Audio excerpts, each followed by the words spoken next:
Arrêt numéro 4. Les trésors de Blanchefort. Jacques Delomeau est botaniste et habitant la commune de la Grolière. La forêt s'aligne sur 4 collines et donc au pied de la colline coule le Brezou. Ça forme ce qu'on appelle une répisylve, une rive boisée, et c'est là qu'est la plus grande richesse botanique, surtout au printemps. On a des tapis de silice jacinthe, et au printemps bien sûr c'est magnifique.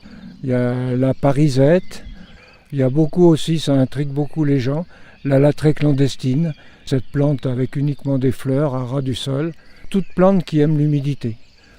Il y a une plante aussi emblématique de la forêt, c'est l'euphorbe d'Irlande. Une très belle euphorbe qui se voit de loin par ses couleurs plus jaunes que les euphorbes classiques. Alors il y a le fait déjà de l'humidité, mais la forêt repose aussi sur un socle d'une roche qu'on appelle l'éclogite, qui est une roche plutôt basique. Donc le sol de la forêt est plutôt basique, neutre, disons à peine un peu basique, ce qui est un peu exceptionnel en milieu granitique. Parce qu'il y a non seulement le Brezou donc, qui crée de l'humidité, mais la plus haute de ces collines là, qui tourne autour de 500 mètres est un véritable château d'eau naturel. C'est pour ça que très souvent on voit de l'eau qui dégouline un peu partout. Il y a de nombreuses sources, pas partout dans la forêt. Et souvent, moi j'appelle ça des mouillères, des trous où l'eau s'accumule.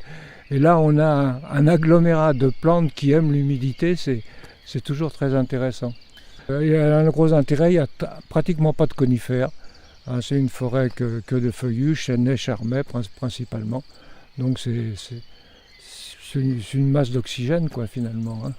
Il y a aussi l'empreinte de l'homme qui se joue. Je regardais tout à l'heure au niveau du pont une plante qui s'appelle l'impatience ne me touchez pas avec ses belles petites fleurs jaunes. Il y en avait très peu avant. Et puis une année, les rives ont été nettoyées. Ça a été une véritable explosion, il y en avait partout. Au point de vue faune, le plus intéressant, c'est le retour de la loutre qui avait complètement disparu. Alors j'en ai jamais vu, mais on trouve des épreintes un peu partout. Juste sous le pont, là, je regardais tout à l'heure, il y a une magnifique empreinte sur un rocher. Sinon, il y a du chevreuil, il y a du sanglier, mais les chasseurs s'en occupent.